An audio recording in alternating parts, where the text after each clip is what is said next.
যদি সত্যিই মনে হয় যে শরীরটাকে ভিতর থেকে ঠান্ডা করবে, এসির মধ্যে ঢুকলেও তোমরা এরকম শরীরটাকে ঠান্ডা করতে পারবে না। শুনতে অবাক লাগলেও এটাই সত্যি। মিনু কিচেনে সবাইকে স্বাগত। আশা করছি তোমরা সকলেই ভালো আছো। যা গরম পড়েছে আমাদের প্রত্যেকেরই ভালো থাকতে হবে। কাকিমাদের গাছ থেকে 3টে বড় সাইজের আম নিয়ে নিচ্ছি। প্লিজ ভিডিওটা তোমরা সম্পূর্ণ দেখো।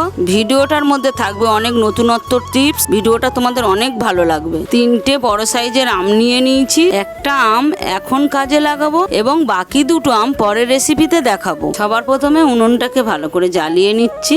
আমের বোঁটাটাকে ফেলে দিয়ে জ্বলন্ত উনুনের মধ্যে আমটাকে পোড়াতে দিচ্ছি। ওয়েট, তোমরা হয়তো ভাবছো যে আমার বাড়িতে তো উনুন নেই, তা আমি উনুনে কিভাবে দেখাচ্ছি। চলে এসছি আমার মাসির বাড়িতে। অনেকেই আছো হয়তো আমার বাড়ির মতো উনুন নেই, তারা রুটি শাঁখা জালের ওপরে গ্যাসের মধ্যেও আম পুড়িয়ে নিতে পারো।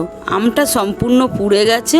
অনেকক্ষণ পরে এসে আমি আমটাকে তুলে নিচ্ছি। এবার এই আম পোড়াটা দিয়ে এমনই একটা শরবত বানাবো যেটা শরীর স্বাস্থ্যের পক্ষে খুবই উপকারী হবে।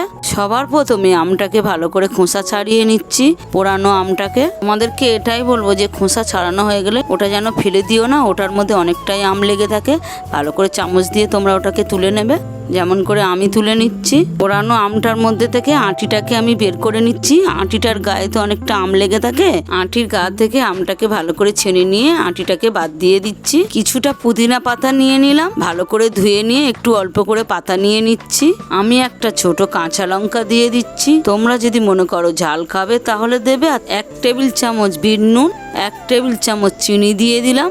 দিয়ে মিক্সিতে দিয়ে দিচ্ছি পেস্ট করার জন্য। আমি এখানে বেশি চিনি অ্যাড করিনি, তার কারণ আমের যে গুণটা থাকে সেটা কেটে যাবে। এবার এই সবগুলো মিক্সির মধ্যে পেস্ট বানিয়ে নিচ্ছি। পেস্টটাকে একটা টেবিল চামচের সাহায্যে বাটির মধ্যে নামিয়ে নিচ্ছি। মিক্সির জারের মধ্যে অনেকটা পেস্ট লেগে আছে বলে সামান্য একটু জল দিয়ে ভালো করে নাড়িয়ে নিয়ে নিচ্ছি জলটা। শরবতটার মধ্যে এমনিতেই জলের প্রয়োজন, তাই আমি এখানে নর্মাল জল একটু দিয়ে দিলাম।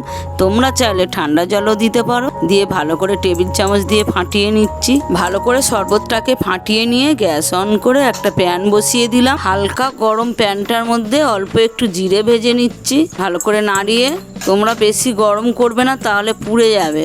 একটু লাল লাল হয়ে এসছে, গ্যাসটাকে বন্ধ করে দিলাম। তোমরা বেশি ভাজবে না তাহলে স্বাদটা নষ্ট হয়ে যাবে। দিয়ে আমার স্টাইলে এটাকে গুঁড়ো করে নিচ্ছি। জিরেটা আমি সম্পূর্ণ গুঁড়ো করিনি, একটু অল্প করে গুঁড়ো করে নিয়েছি। যে আমের শরবতটা করে রেখেছিলাম 2টো গ্লাসের মধ্যে নামিয়ে নিচ্ছি। এবারে আমি তখন নর্মাল জল দিয়েছিলাম বলে, তাই এখন আমি একটু বরফের টুকরো দিয়ে দিলাম শরবতটার মধ্যে। অল্প করে একটু যে জিরে হালকা গুঁড়ো করে রেখেছিলাম দিয়ে দিলাম ছড়িয়ে। তোমরা এই শরবতটা বাড়ির ছোট থেকে বড় সবাইকেই দাও। তোমরা প্রত্যেকেই আমার ভিডিও দেখো, কিন্তু কেউ লাইক কমেন্ট করছো না। প্লিজ লাইক কমেন্ট করো। কি গো, এই গরমের মধ্যে এই শরবতটা খেয়ে দেখো কেমন হয়েছে। কি গো, ভালো হয়েছে? শরীরটা ঠান্ডা হলো। নতুন রেসিপিতে দেখা হচ্ছে।